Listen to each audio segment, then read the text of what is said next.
H.R. McMaster is a friend of this show. I'm glad to have him. He served as one of many national security advisors to President Trump during his first term, and H.R. joins me now. H.R., it's always good to see you. Thank you for your time.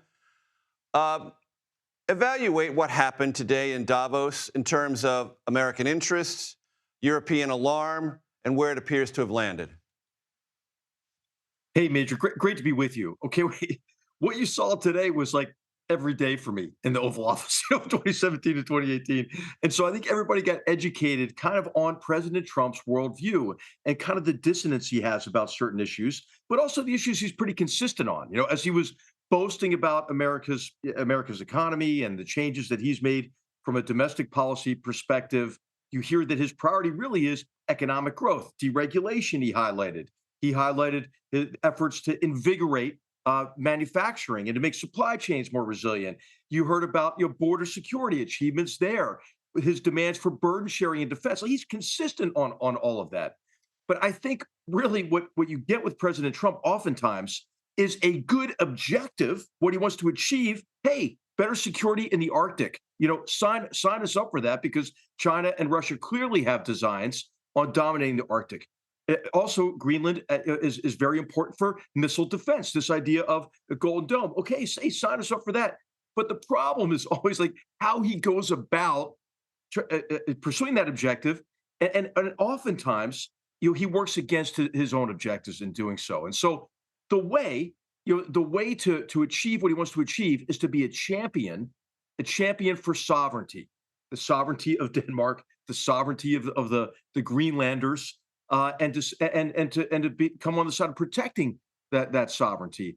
But of course, it's an affront to their sovereignty to even suggest that we would take Greenland by force, a territory of a NATO nation, which, by the way, signed up for supporting the United States after 9/11, as all NATO nations agreed to Article 5, the attack on one is attack on all, and Denmark actually took more casualties per capita in Afghanistan, fighting against the enemies of all civilized people, our enemies, jihadist terrorist organizations there in the Taliban, than any other country. So hey, it's always a mixed bag with President Trump. What you got was the boasting, the deep sense of aggrievement. Everybody saw that. I think what you're going to see oftentimes, as you do with President Trump, is some outlandish statement and then a walking back of that statement to a more rational approach to accomplish an objective that we all might agree with. HR, I want to pick up on the thread you mentioned about NATO and the post 9/11 world.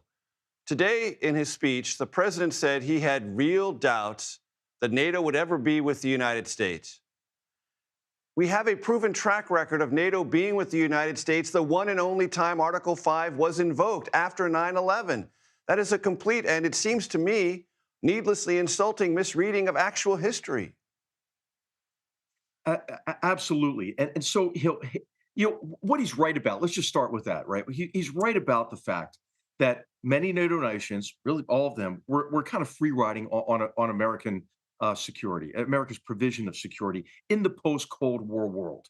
And so what you have is he sees Europe as and the EU in particular has 19% of the world's GDP, 50% of the world's social spending, but they're not spending on defense, and we're covering their defense bills for many years. And so the aggrievement that he has is, hey, we've been underwriting their social programs, American taxpayers have, when they haven't been assuming responsibility for defense. Okay, that's legitimate, but actually NATO is strong, and we are stronger with NATO because imagine what we would have to invest in defense if we didn't have NATO. If you add up the defense budgets for NATO countries minus the U.S., it dwarfs Russia's defense capabilities and defense budget.